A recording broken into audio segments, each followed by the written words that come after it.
Straits of Dover, no wider than the St. Lawrence, no wider than the Mississippi. On one side, the greatest machine of conquest of all time. On the other, the white ramparts of Britain. On this narrow strip of water, the eyes of the whole British Commonwealth are fixed. World history may soon be shaped here. Around this island fortress of Britain, they have built a wall of steel. Night and day, the watching eyes gaze seaward. None can say when the hour of invasion may come, but come, they believe it will.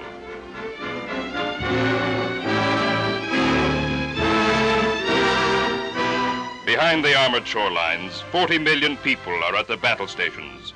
These are Britain's craftsmen, the steel puddlers, foundrymen, machinists, the men and women who in time of peace made England rich and strong.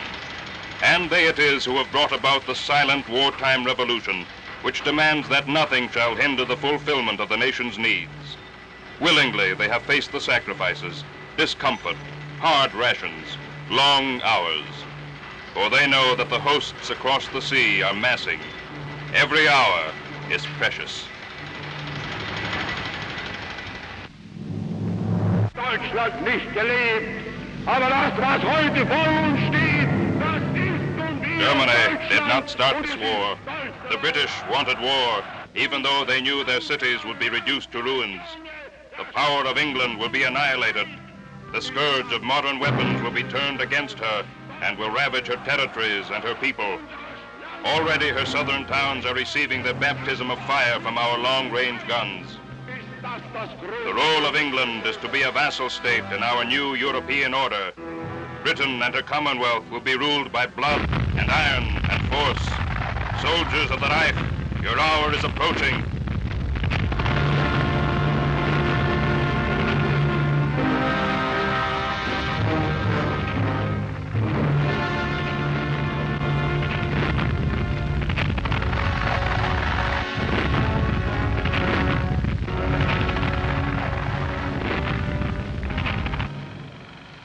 I can usually hear Jerry leaving the other side.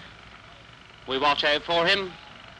And as for the shells, well, we see a flash. Count 60. There she is.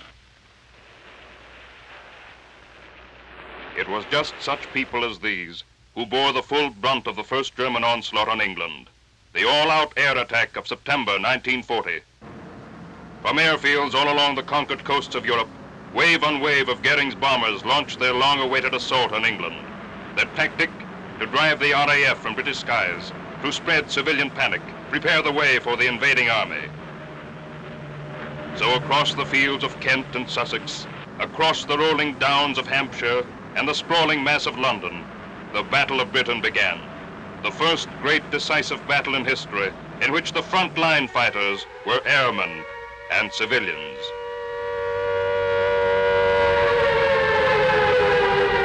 In those fateful autumn days of 1940, when none knew what terror the skies might hold, there appeared from end to end of Britain the strangest fighting force the world has ever seen.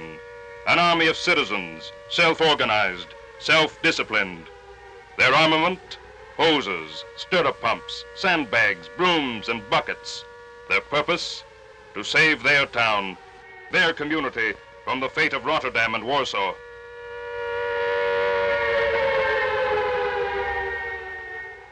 And even before the droning engines of the Luftwaffe heralded the first mass attacks, this People's Army of Britain stood ready.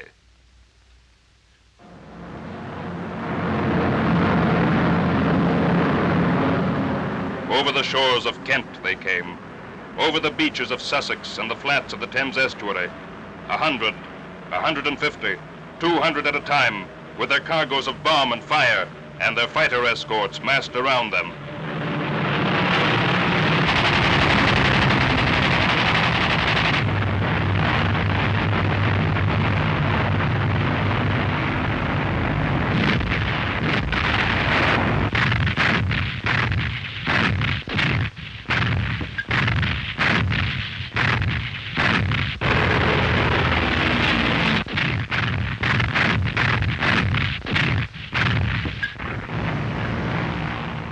These raiders were the elite of the German Air Force, groomed for victory.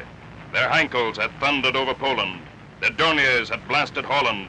Their Stukas had shattered the army of France. Only Britain remained. Today, her seaports would lie in ruins. Tomorrow, Birmingham, Coventry, and the smoky towns of Lancashire. Within a week, London itself would be a heap of brick and rubble.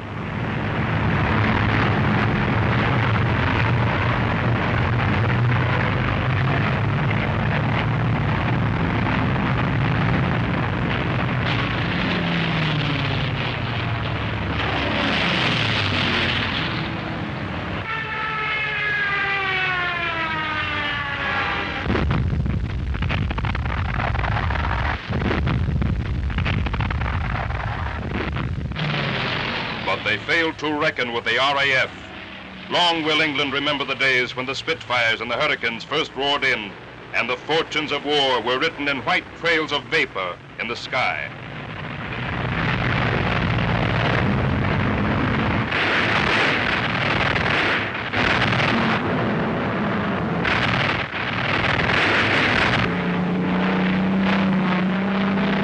As the German formation scattered before the fighters' guns, the radio reports blotted out space and time, intercepting over Norwich, brought down at Calais, engaging at Portsmouth, destroyed at Ostend, and over the radio, too, the repeated warning cry of the Germans to their hard-pressed comrades, Achtung, Spitfeuer!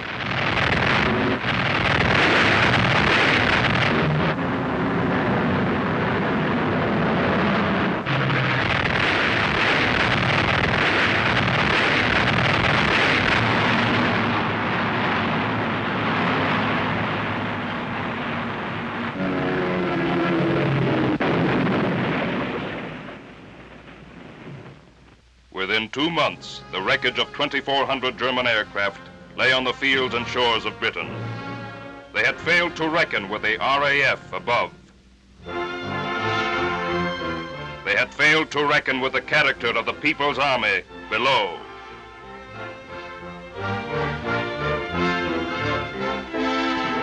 Well, we've pulled more jerrys out of drink than I ever knew existed. It's a fact. Fat ones, thin uns, small uns, you'll be surprised. We're getting proper fed up with it.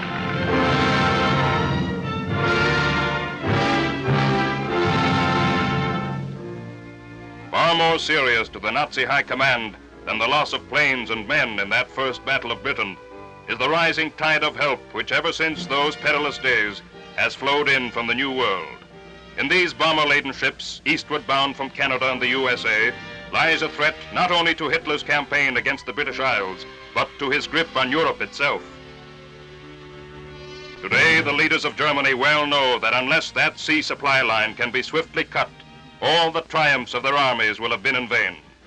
Every ship that steams in front of our torpedo tubes will henceforth be sunk at sight. In shipyards throughout the Reich, the U-boats go down the slipways, fast, heavily armed, ocean-going submarines capable of cruising 6,000 miles in the heavy swells of the Atlantic. In special schools, young Germans learn the raiders' tactic of hit and run. Not for them to heed the warning of von Tirpitz that Germany has never understood the sea. And so, far out in the gray Atlantic, the Nazis play their second card. If we cannot bomb them out, then we will starve them out. From bases along the western coasts of France, the big Focke-Wulf bombers range far and wide across the ocean, seeking out the convoys approaching British shores.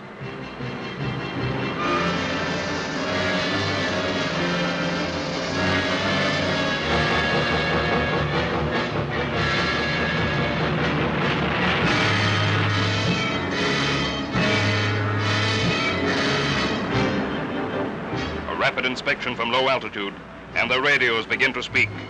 Air reconnaissance calling U-55. Air reconnaissance calling U-55. Eastbound British convoy, located latitude 5330, longitude 1710. Attack with torpedoes.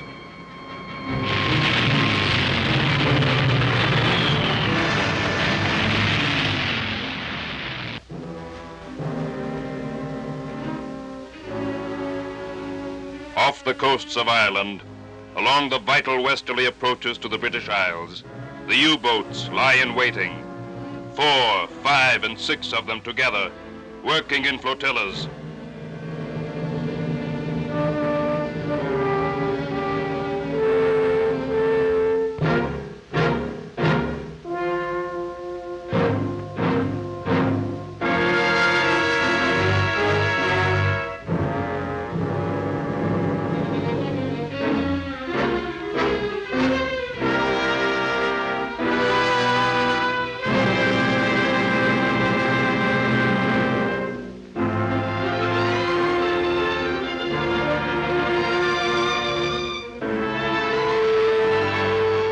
Like wolves, they will stalk a convoy for days at a stretch, biding their time until the chance of wind and weather offers the fattest prize to their torpedoes.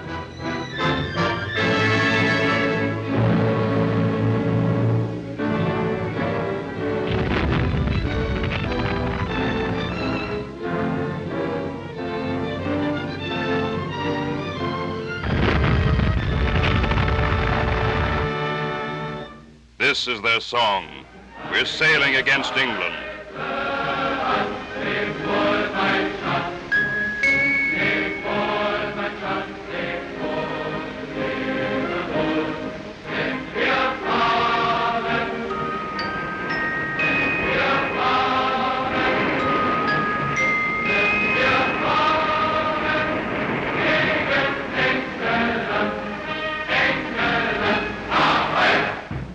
And woe betide the ship attempting to run the gauntlet of the Atlantic alone.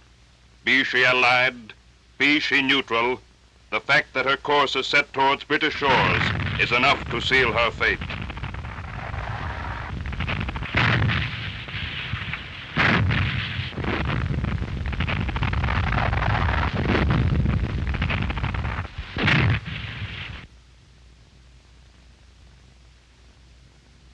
All that is left is a group of half-frozen, oil-smeared men, and a lifeboat lurching in the green troughs of the sea.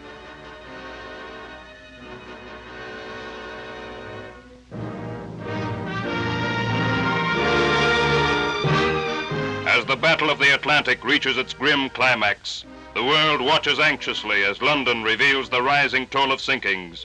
400,000 tons a month, 500,000 tons a month, 600,000 tons a month.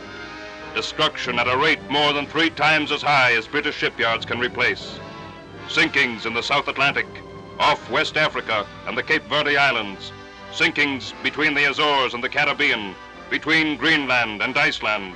Sinkings in the waters of the Western Hemisphere, within 700 miles of Canada.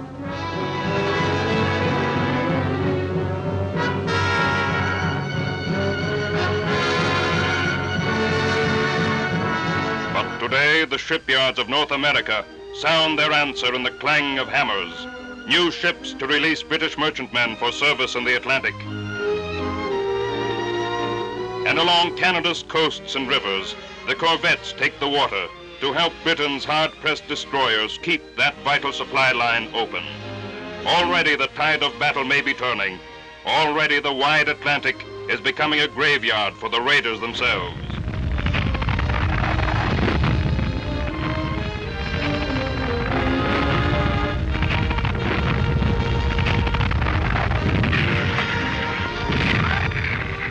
Yet the final answer lies not alone in ships.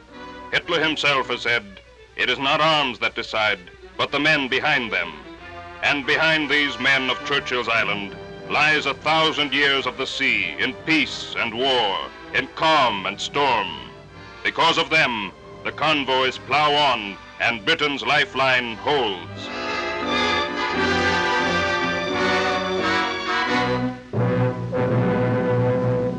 For the Nazis, the writing is already on the wall. They have learnt that Britain cannot be conquered by bombs. They know that the Western world will not see her starved. Only one card remains: direct invasion. For long months, the German army staff has been planning with all the patient foresight of their kind the landing which they know must win or lose the war. Cruising along the Channel coast, past Dover, Portsmouth, and battered Plymouth, Nazi planes maintain their ceaseless search for chinks in England's armor. From French and Belgian ports, torpedo boats streak across, probing for possible landing points, striving to keep tab on the movements of the fleet. And back in Germany, all winter long, the airborne army has been rehearsing its suicide role. These are the shock troops whose task it is to achieve what the ruthless tactics of the Luftwaffe failed to do: blow up defenses, destroy communications, spread the panic born of uncertainty, and so create a bridgehead for the main invading forces.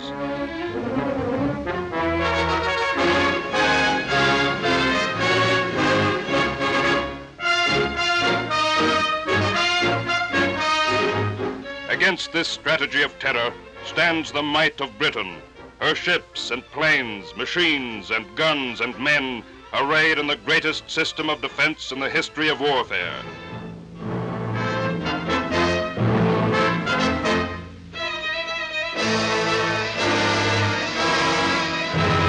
Night and day, the Sunderland flying boats patrol far out to eastward, keeping the German coast under constant surveillance for any sign of unwanted activity.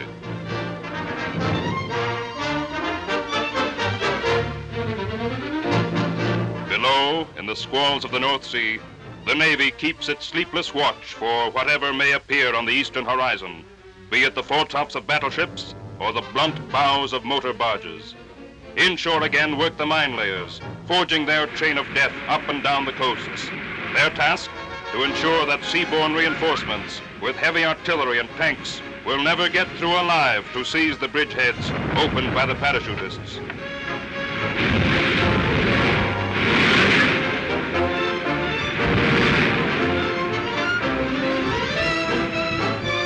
Across the mouth of every harbor, every estuary, lie the booms, steel nets, whose catch is submarine and surface craft alike.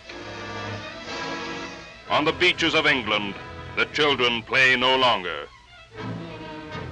For among the sand dunes move the troops, troops in steel helmets and battle dress, and armed with Tommy guns that will cut a man in half at 200 yards. And every day the shorelines echo to the warning thunder of the coastal guns at target practice.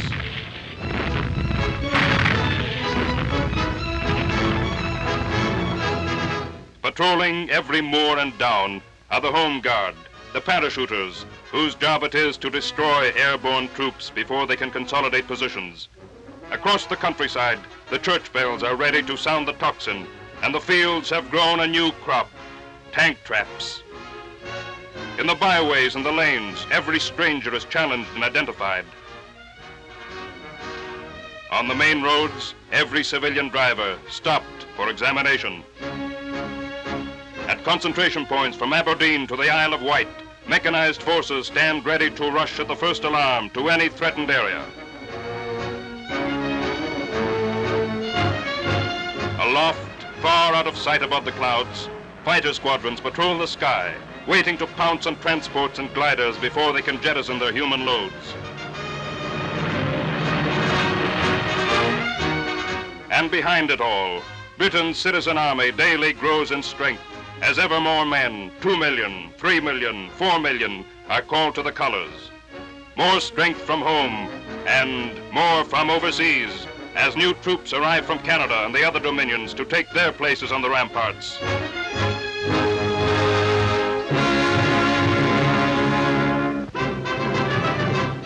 All through the broad acres of Britain they are standing too, along the white walls of the Channel, on the red earth of Devon, in the marches of East Anglia. With every passing hour, this island fortress of Churchill and his people grows more formidable. Each day, the tide of help from friends across the sea flows ever stronger. And deep-rooted in these British people, in the Cockneys and the Clydesiders, in the men of Bristol and Manchester, Cardiff and Middlesbrough, in the 7 million citizens of London, lies an inner strength, a stubborn calm, which bomb and fire and steel cannot pierce.